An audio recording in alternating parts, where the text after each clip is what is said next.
Jibber Jabber Season 2 starts now.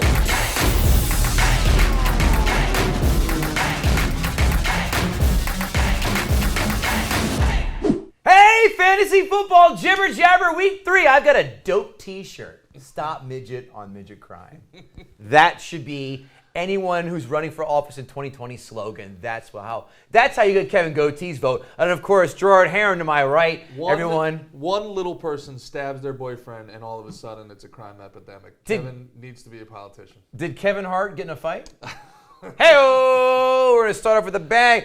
Week 3 of the NFL. Boy, it's so funny how just so early in the season there's so much nonsense already. Players want to get cut, traded, whatever. Taco Charlton cut today because of his own ask. Jalen Ramsey, same story. He wants out of Jacksonville. What's going on? We're going to get into it. Gerard Heron here. Kevin Foley, stat guy, back in the house. What's up? That was fresh cut. Fresh cut for the stat guy. And who is the monster next to the stat guy? Is that Chris Farley? None other than the one, the only Christian Sokoley. Yeah. That's right. Player for the New York Giants, New Orleans Saints, went to college in Buffalo. Right. Colts, I forgot as well. But most importantly, starred in one of my videos on Facebook, and it got 500,000 views. So he's also he's a star, ladies and gents. He's a star. Oh my God! And if you didn't get enough yet, we have more free money coming your way. Let's throw it to the backwoods of South Carolina to our 4-1 college football correspondent, the one, the only, Ginger Billy. Hello, America. As y'all can see, I'm here in a hotel down here in Florida at Disney World. But that ain't gonna stop me from giving y'all my Week 4 college football picks. Now, first, we got them Tennessee Volunteers going down to the swamp to play them Florida Gators. Now, Florida is favored by 12.5 points, but I'm gonna tell you right now, Rocky Top's gonna beat them Florida Gators. Now, as a lot of y'all know, I am a Tennessee Volunteers fan, but that is not skewing my decision on this pick at all. You give me Rocky Top and 12.5 points. We're going to stay in the SEC for this next game. Auburn against Texas A&M. Texas A&M is favored by 2.5 points. I'm going to have to take them Auburn Tigers on this one. I think Auburn's going to pull the upset. Give me Auburn and 2.5. Next, we got Kentucky going into Mississippi State to play them Bulldogs. Mississippi State is favored by 8.5 points. I'm going to tell you, them Kentucky Wildcats should have beat Florida last week. And they going to beat them Bulldogs down. Give me Kentucky and 8.5. And last but not least, the realest team in Ohio. I ain't talking about Ohio State. I'm talking about them Red Hawks. Miami of Ohio is going to march into the horseshoe. And they are going to cover the spread against Ohio State. Ohio State is favored by 37 points. And Miami of Ohio is going to cover that spread. That's right. I might have been wrong the last few weeks on Ohio State, but this time I'm going to get it right. God bless y'all. Have a good football weekend. Interesting picks by Ginger Billy Heron. What are your thoughts? You're more tell college man, than I am. Look, it's pretty funny. You know, we gave you the disclaimer last week. Ginger Billy hates all things Ohio State. It's very clear that his high school sweetheart ran off with somebody Urban Meyer recruited. You know what's going to happen this year, Kevin? What? Is that Ohio State's going to go 11-1, and Ginger Billy's going to hit on that one, and he's going to say, I told you it was Moonshine and spit cups flying in the air. I wonder if Ginger Billy makes a living selling samurai swords out of the back of a van at flea markets. I gotta tell you, if he does, would you try to rob him? That dude's hell no. That dude's got biceps on I've never seen a dude with a 14-pack before. I've heard of an 8-pack. I've heard of a 12-pack even, but a 14-pack. And I like the Texas A&M pick, and I like the Mississippi State pick. But how could you possibly take a look at Christian Sokoley and want a piece of him in backyard wrestling? What's going on with Ginger, man? Christian, what you think about that? Who's trying to wrestle me? Ginger Billy. I will wrestle him. A man of few words, but quite the message received, Ginger Billy. You hear that? He's coming for you. Put the camera back on me. Put it back on me. Oh, we're going to cut back on. This is why Paul Heyman has a job for 25 years. For 25 years, Paul Heyman has been the biggest name in wrestling because they got these big, monstrous athletes like Brock Lesnar that can just do the most amazing things. But break down a sentence break grammatically or construction-wise? No. Here comes Christian to beat everyone up now. You're not supposed to say that. I was going to surprise him. Oh, okay. Just Wait. Wah! I love when you rang the bell tower in Notre Dame. Who would challenge the bad guy from Ghostbusters 2 to a fight? This is crazy. Vigo. All right. So, since we have Christian in studio, all jokes aside, Christian, man, you've 5 years in and around the NFL. We really appreciate you coming by to lend us some of your insight here. We've never seen a season like this with so much player upheaval, so much player movement, guys retiring abruptly. Looks like Cam Newton might be the next to go the old Andrew Luck route. There seems to be like a player empowerment movement going on right now. You know, from your perspective, all right, let's break it down like this. Let's start first with the New York Giants situation, all right? Being that you were in the locker room, you shared a locker room with Eli. You know, when something like this happens, a change like this happens where they go to a backup quarterback so early in the season, how does that affect the rest of the team? And if we had fantasy players that were on the Giants, do you think this is a plus for those fantasy players, or do you think that there's going to be a little bit of an adjustment period? Well, Gerard, I got to correct you. It was 4 years, but thanks for adding that fifth one. I appreciate it. Trying to get you your pension, bro. Yeah, about that. It's sour subject. I actually missed it by one regular season game, one active game. I have two active years, and I have 2 games in the third year, and you need 3 games. But anyway. Long season, man. You're still in great shape. I'll argue that one later. Yeah. It is a changing game for sure, man. And about the Giants thing with Daniel Jones, I'm optimistic about what Daniel Jones can do. I'll also say I was surprised they made the move. I expected Eli to have a longer leash. Just from like what you hear, the vibe you got, it felt like Eli was still their guy, and they're going to play that out for this year. So I was surprised to see it happen so soon. But here we are. Things unexpected happen in the NFL all the time. And as far as the Giants players, I'd say this week is probably a very risky week. It's the first week out. He could ball out, but honestly, I'd say it's a lot of volatility. It could go either way.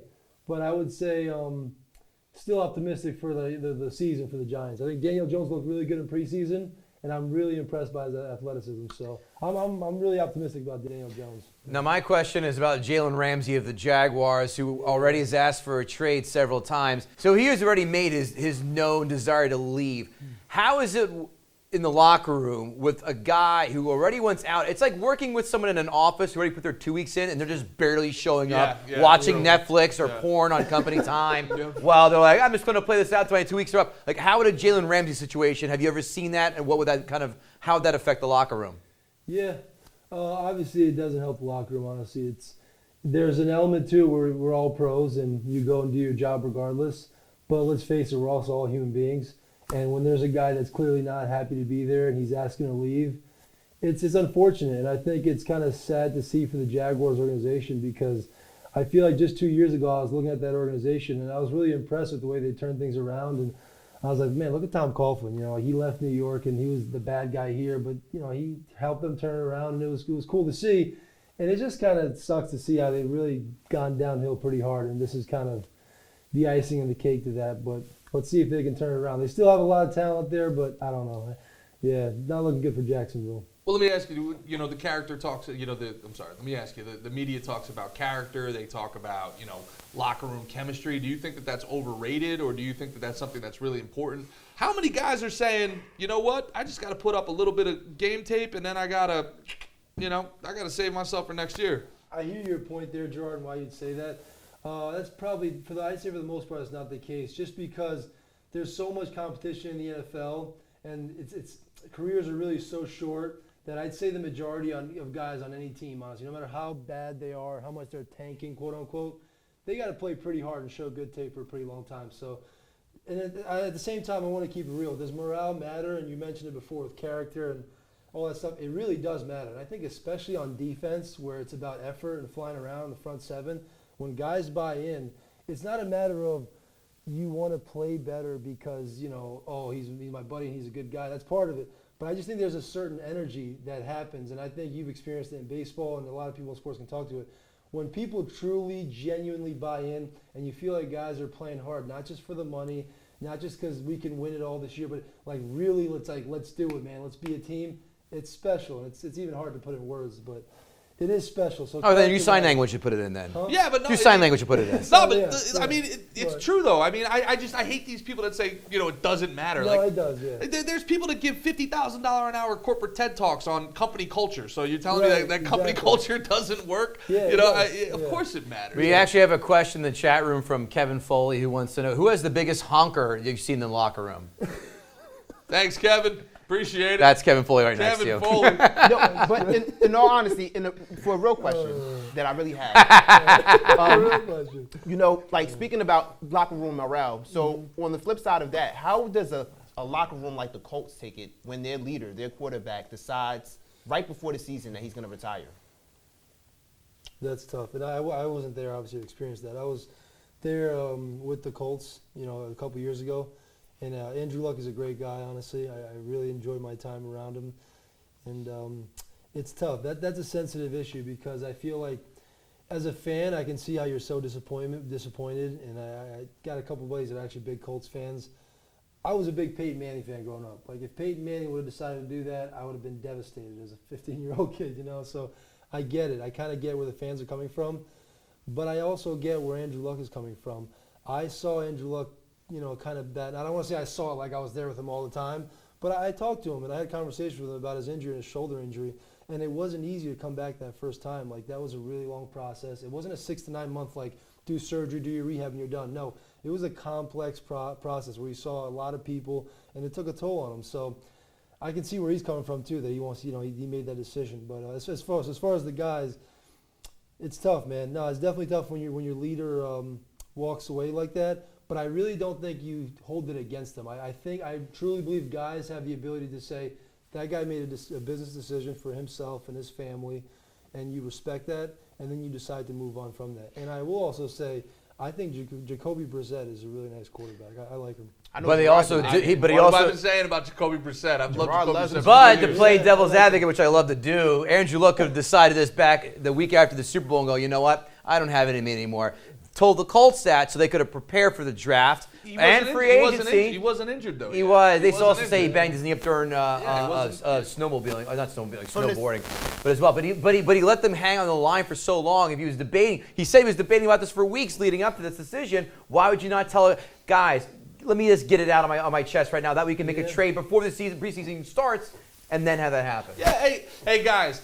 I'm 50-50 on this, so I'm going to walk away from $25 million in the game. And they paid him. They paid him off anyway. But I mean, And he got his money. They paid him. I don't care. Dude, I've been in jobs that pay me $50,000 a year that I don't want to lose the money, and you stick it out. You wake up every morning and you're like, I don't want to go to work, but then you know what? By noon, you're fine. You figure it out. My point is, he doesn't care that much about his teammates where it's like, I'm going to... See, I disagree, man. I think anybody that's willing to go to the lengths that he went to come back, I disagree. He came back, but then if he didn't have it in his heart, if he didn't have it, the body couldn't hold up, he could have hey, you know what?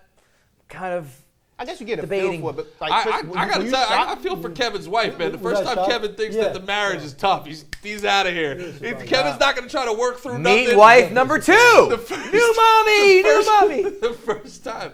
Yeah, all right. Oh, that's hilarious. All right. Hold on. Last question for Christian, man. Especially as a guy that's been across the league and has been seeing a lot of different systems. I'm a big believer that a lot of skill position players are plug and play within systems. And I was huge. I know that you and I have talked about this and we've argued about this, but I was huge on Austin Eckler this year. He was my sleeper of the year, and so far it's proving to be right. A lot of people think Melvin Gordon's going to come back. I don't know how you take Eckler out of the lineup after what he's done. But in your estimation, and we've had this conversation about a couple different players. We don't need to name names.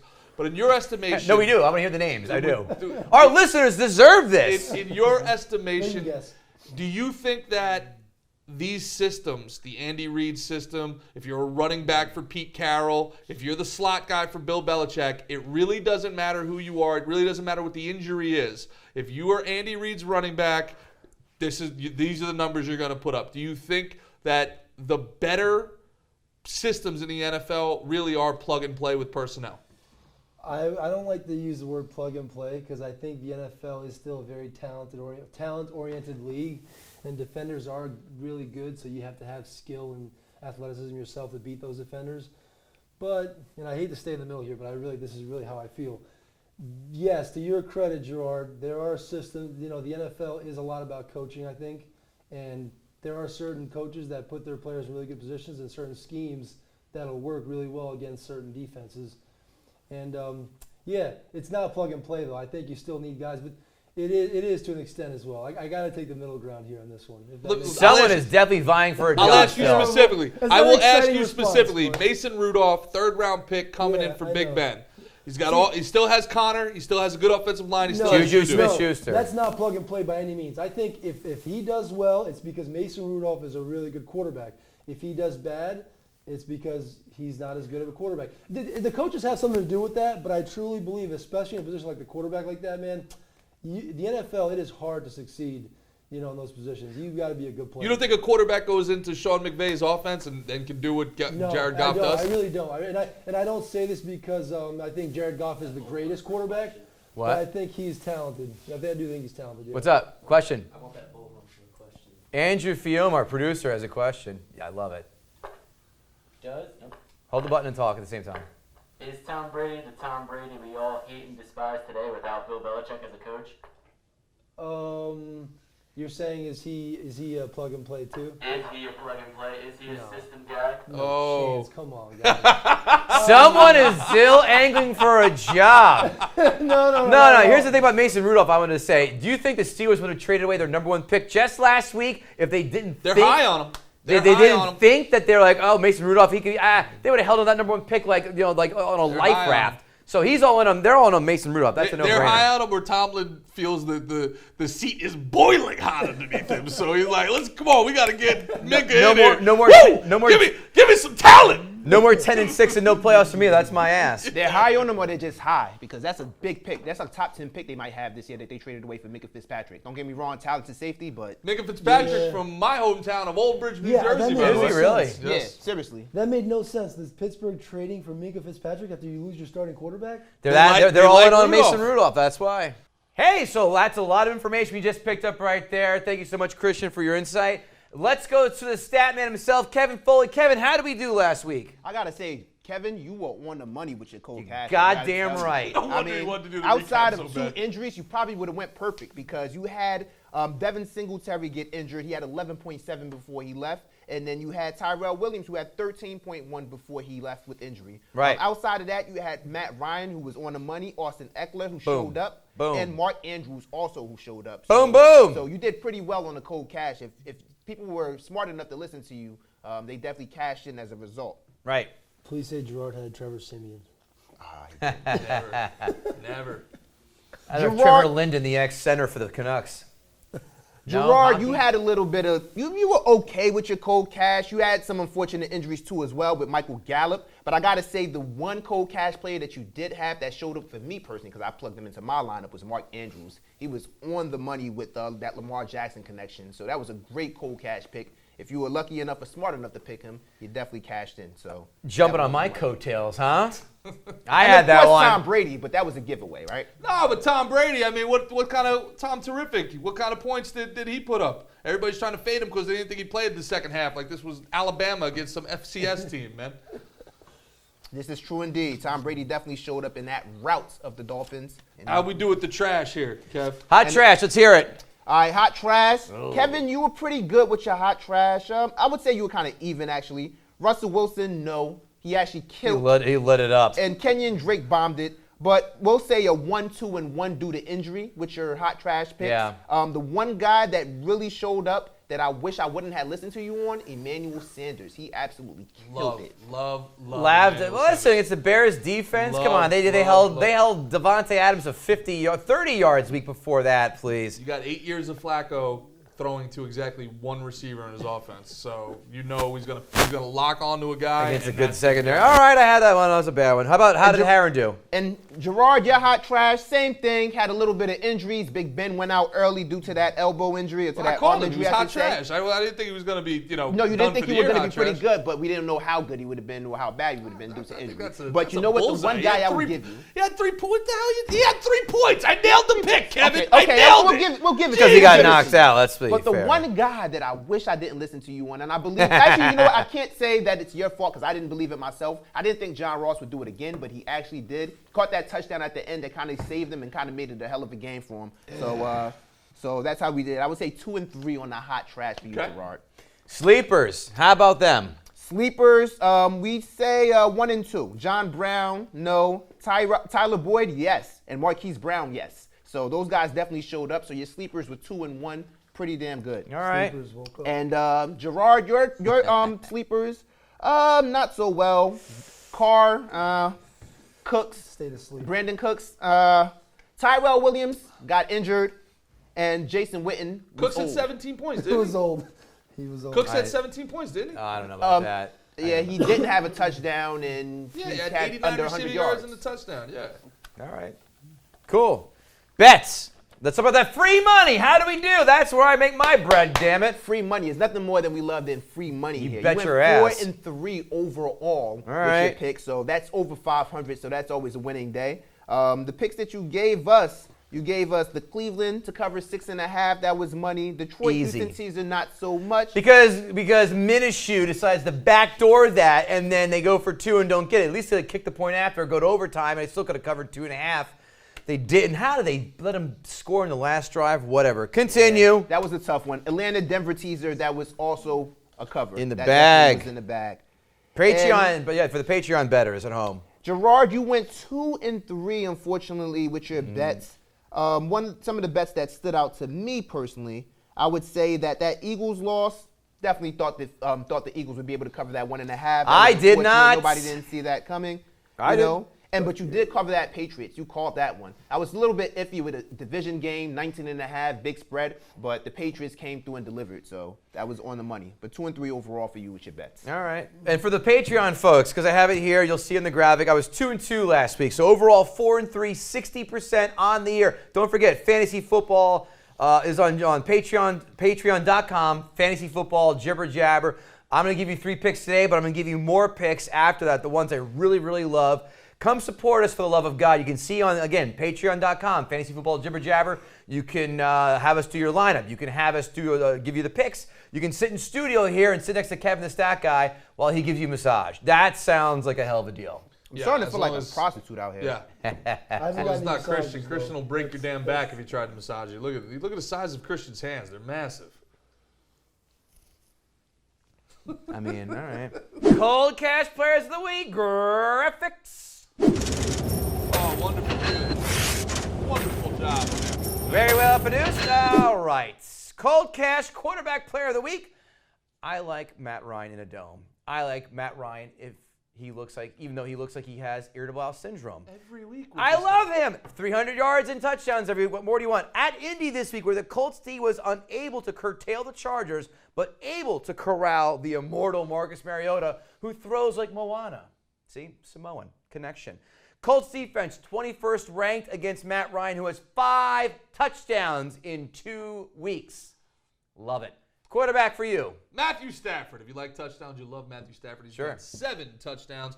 He also is underrated because he's thrown 4 picks in 2 weeks. 2 of them were really bad luck picks. It's robbed him of 12 points. So he's actually averaging, without the picks, 25 points a game. He's averaging 19 points a game right now. He's only 5,500. He's going up against the 26th ranked pass defense of the league. Banged up secondary in Philadelphia. And Timmy Jernigan. Timmy Jernigan, and Malik Jackson. Out. Gone. The Philadelphia secondary is in trouble. Matt Stafford throws it more than anybody in the league, not named Patrick Mahomes. I love Stafford this week. Yeah, and if I didn't mention it, Matt Ryan, 5,700, so it's a couple $100 more, but I like that pick as well. Running back, Cold Cash Player of the Week, Austin Eckler. sir. $7,200, which is ironically the same amount it would take Jesse Spano to come in here and recreate the pool scene from Showgirls. 130 combined yards last week. Showgirls is the movie Hustlers for people that are over 30 years old, just in case you're wondering. But with more nudity and less plot. Now against the Houston defense, the Chargers, who let Gardner Minshew backdoor my teaser and screw me out of that cover. If Gardner and his Randy North mustache can put up points, why can't Austin Eckler do it yet again? Kevin, in the year 2017, which AFC South team gave up the most points to fantasy running backs? Oh boy, there's a one I'm out going to of say the four. Texans. In 2018, Kevin, which team gave up the most points to fantasy running backs? Lucky guess here, but I'm going to say the Texans. And so far, in 2019, which AFC South team has given up the most points to fantasy running backs? If my life was on the line, I'd probably lose, but I'm going to say the Texans. I think they call that a trend, Trend. ladies and gentlemen. Austin Eckler, set it and forget it. Wide receiver Cold Cash. Sing with me. Galladay Road. Galladay Road. We're going to start charging Kevin $10 for every late 80s, early 90s. That was an episode. early 80s reference. Thank you very much. 1983, National Lampoon's Vacation. 3 receivers already with 100 and a touchdown against the Eagles defense. Philly D, second most points to wide receivers, most points to perimeter receivers, which is Galladay. Thank you very much. Thank me now, thank me later, but don't thank me while you're master. I love the New York Giants. But I hate the New York Giants secondary. And I have a mentor named Patrick Bet-David, great guy. Thank you for everything you've done for me, Patrick, and everything you continue to do for me. And you had a great saying, and you said, when somebody tells you who they are, believe them. Bruce Arians told you before the year that he thinks Godwin is going to go for 100 catches and 1,000 yards, and he's on pace for 120 catches and 1,200 yards. He goes up against an awful Giants secondary that can't cover anybody in man. They don't know what a zone coverage should look like, and you've got Godwin going up against this team. A lot of opportunities for them to be on the field. New quarterback for the Giants. I like Mike Evans in this game, but I love Godwin more. 6,900. Averaging, by the way, 22 fantasy points a week. You can have him for 6,900. 11th wide receiver off the board. Absolute steal. Not bad at all. Kenny Galladay, by the way, 6,600 in case I did not mention that. Tight end, Cold Cash Player of the Week. Stop me if you heard this before. Mark Andrews goes to a bar. Mark Andrews leaves the bar, goes to the game, and scores 100 and a touchdown. We are one more week away from a self-imposed ban on selecting Mark Andrews. Because he will be the top 5 of that position. KC allowing over 90 yards to Oakland last week with the tight ends. Mark Andrews, $4,600. The guy's track record is very impressive, as you've seen so far. Why stop believing? Kevin just said it right there. The Oakland tight ends went wild on Kansas City, and that tight end in particular was Waller. I love Waller. $4,100, absolute steal. Did you know, Kevin, that he's averaging over 13 points per game? That's interesting. And he's going up against a Minnesota Vikings team that covers wide receivers as well as anybody in the league. You're not going to be able to throw the ball to the wideouts with Xavier Rhodes, but you can throw the ball to the tight ends. I love Waller this week in Minnesota, $4,100. Flex spot, Peyton Barber, $4,600. He's playing the Giants, whose defense looked about as excited as any husband forced to sit in the audience of The View. No. Disagree. Nope. Giants have given up 3 rushing touchdowns in this very young season. Short rushing touchdowns. They're top 10 in the league in yards per attempt. The Giants' run defense has actually been very stout. Their passing defense is terrible, and it's a Bruce Arians offense. They do not run the football, and Bruce Arians' air raid offense is as closest to Weish as you can get. I can see Jameis Winston throwing the ball 50 times in this game. I do not like Peyton Barber as a pick. No. Buyer beware. I'm hurt. What I do like, though, is a guy that I've told everybody to stay as far away from as possible. I said, if you draft this guy, your entire season is going down the drain, Kaputski. So far through 2 weeks, that's actually held true. But I think this week 3, all of these perfect amalgamations of poop come together. And when there's poop around, then the king poop rises to the top, and the king poop is very clearly Antonio Brown. I am coming for all your heroes in 2019. It is a Vikings funeral for everybody. Antonio Brown is my hot trash Everyone knew player that. of Oh, come 2019. on. Everyone knew hates it. him. Everyone hates him this year. What is his average draft position on ESPN? People are dumb. What's his average? What? What's his average draft I'm position? guessing second round. 27. 8. Wow. Oh, wow. 8. Wow. This dude has had the nightmare offseason of all time. He can't. His feet are hurt. He can't pick a helmet that he likes. The Steelers. That one today. The Steelers think they're a Super Bowl team, and they gave him away for nothing. They were like, whatever, give me a third rounder. Just take this guy. I've had enough. He quit on his team last year. This is the most tumultuous player in the NFL on the most tumultuous team. Now it's time for Hot Trash and some graphics, if you would, please, so kind. Stop me here before. Kirk Cousins, $5,100. Are you tired of Kirk Cousins throwing the ball to the other team like he owes Tony Soprano money? They are running the ball in Minnesota. Why are you expecting an aerial attack? Two numbers, 15 and 10. Both week 1 total and week 2 total right there for you. 2 weeks worth of fantasy points, not the number of chromosomes in Eagle fans' pointy ass heads.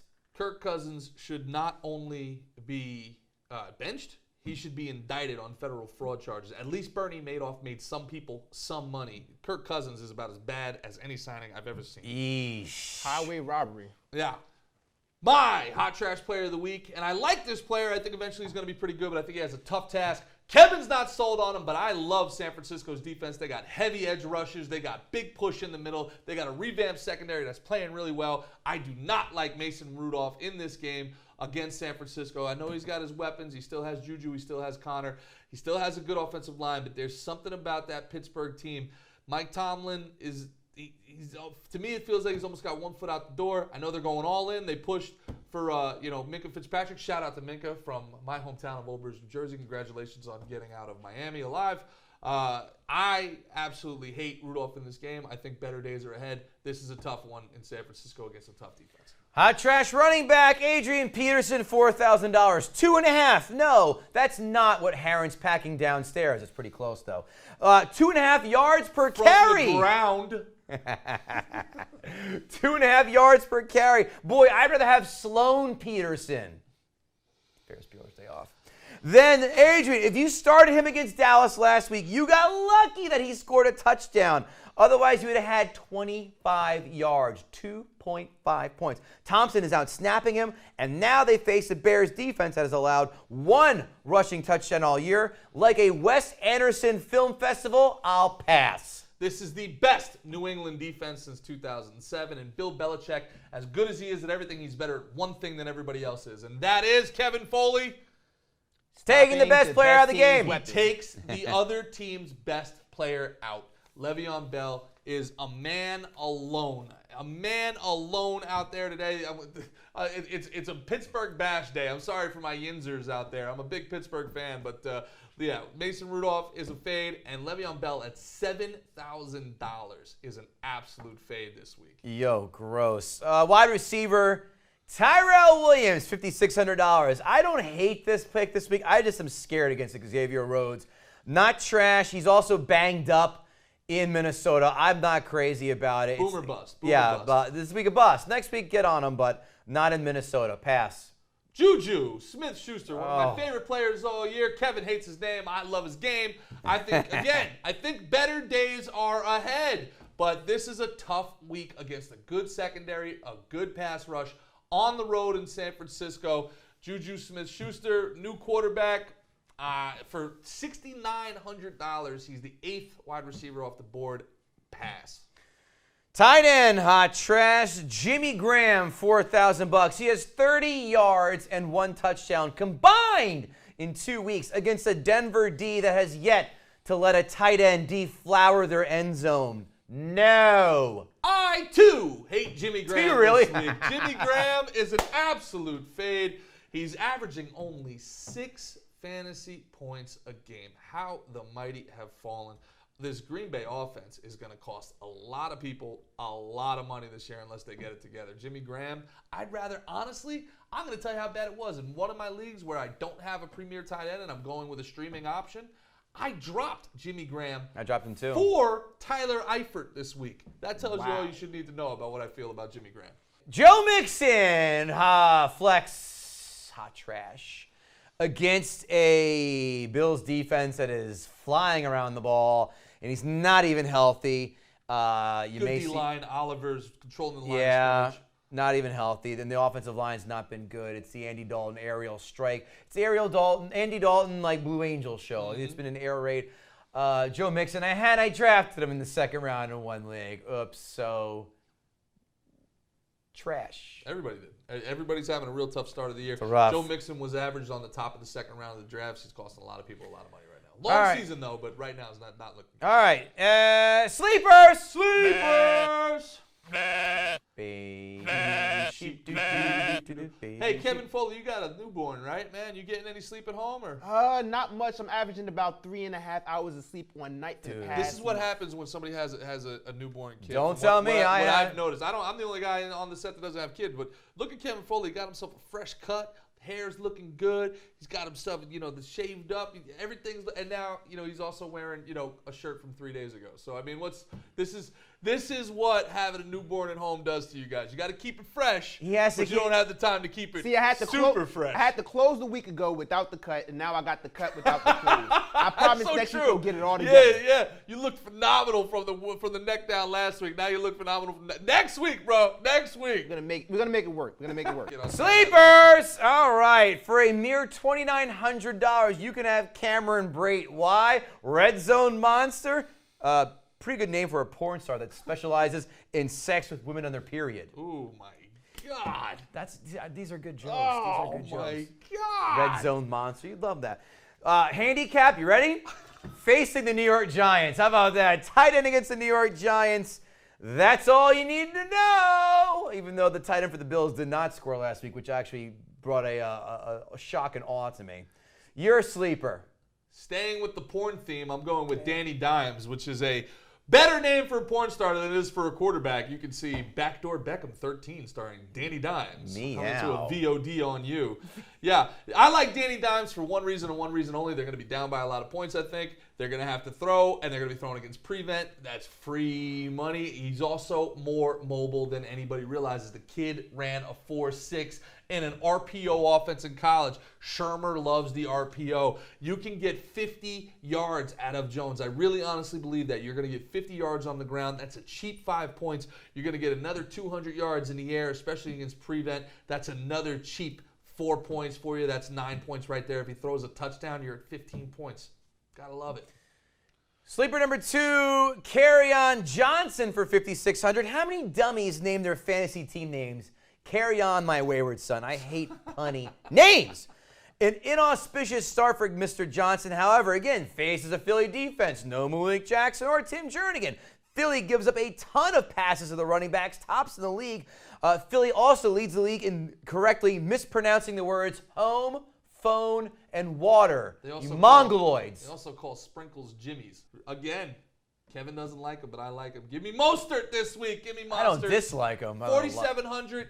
He had twice as many touches as Breida last week. He's going up against a Pittsburgh team that is 8th against the run. I get that, but he gets a lot of his play in the air. He's filling the Tevin Coleman role better than Tevin Coleman did. 4,700. I like Mostert as a. Are we going with Mostert? Or are we going with Mostert? I think it's Mostert, right? We're going with Mostert as a Mostert. We're going with him. However you want to say it. Plug him in as a sleeper if you need a third flex option in deep leagues.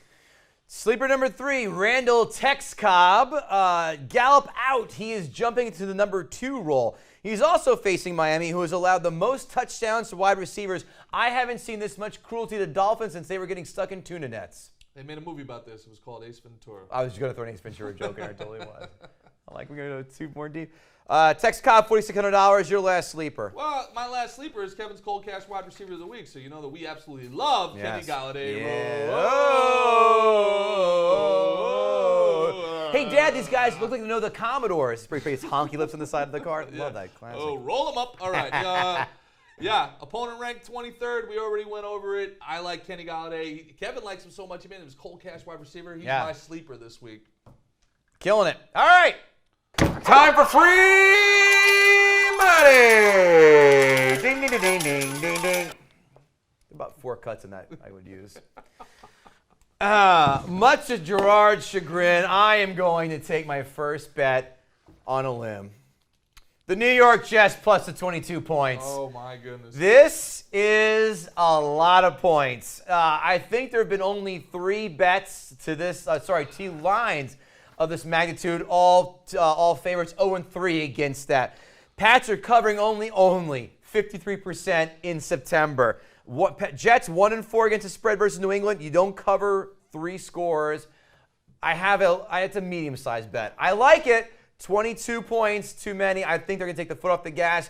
Biggest reason why I like this, the Pats are missing not 1, not 2, but 3 offensive linemen, including their center. That's not good. They're going to put up points. They're going to get beaten, but they're not going to get beat by more than 3 scores. Jets plus 22 first pick. You might want to consider the under 43.5, but not one of my bets, but it's a kind of a like. Harron. It's not one of my cold cash picks, but I definitely, if anything, I would tease that down to 16. You mean, tease it down to 16, take the Pats, or tease up to get to 28 for the Jets? No. Well, you can do it either way. Yeah, but I would tease down to 16 for the Pats. Take the Pats. All right. Yeah, I love. Believe it or not, I'm sorry, I was thinking about. Let me try that again. My first free money pick of the week is Oakland getting 9.5 over Minnesota. I'm not going to go into a deep dive on this. There's a lot of information out there. Would you bet money that Kirk Cousins can cover 10 points in the NFL in 2019? I would not. I'm taking the 10 points against Kirk Cousins, and I'm doing it, and I'm not overthinking it. I might have something to say about that in the Patreon picks. Pick number 2, I'm taking the Pittsburgh Steelers plus 6.5.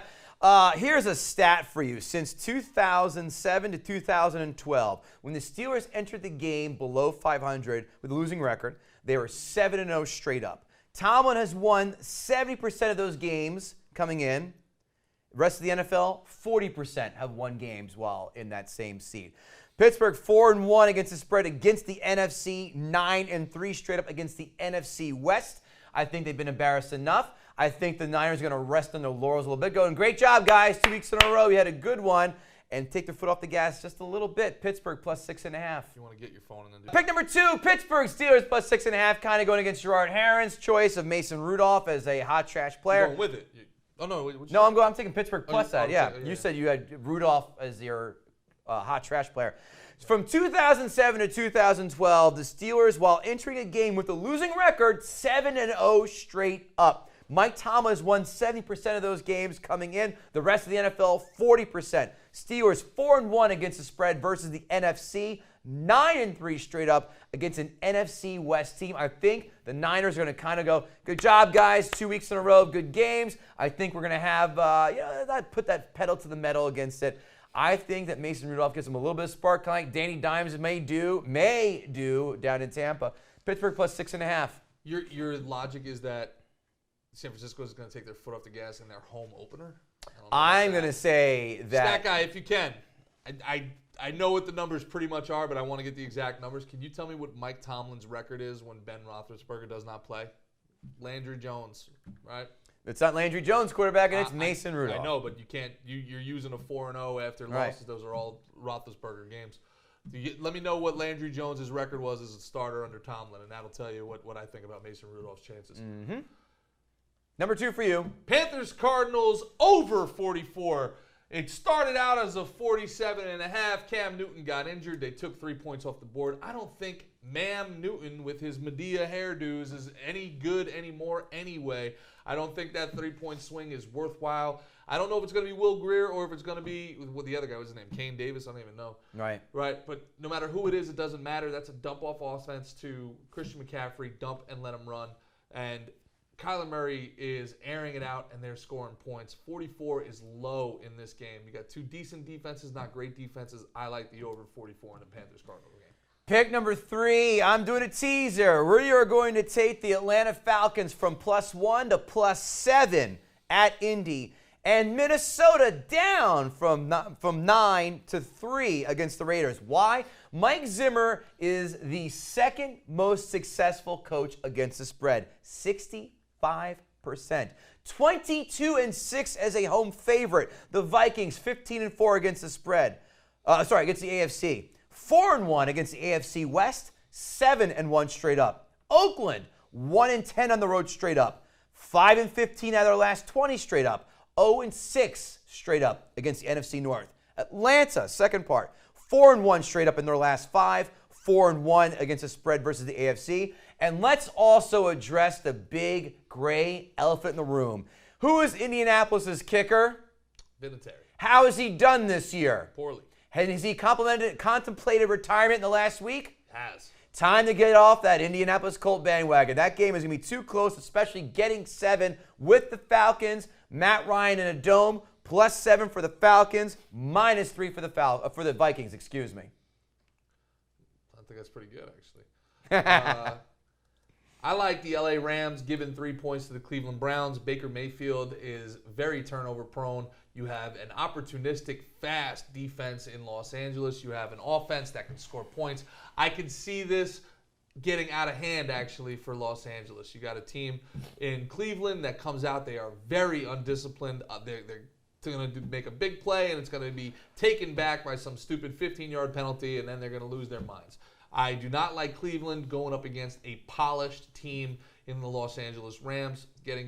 It's only a 3-point spread. I think it should be a 7-point spread. I actually think this is going to be a 2-score win for the Los Angeles Rams. That has been Week 3 Fantasy Football Jibber Jabber. I'm Kevin Goatee, at Kevin Goatee on Facebook, Twitter, Instagram. This, of course, is Gerard Harron.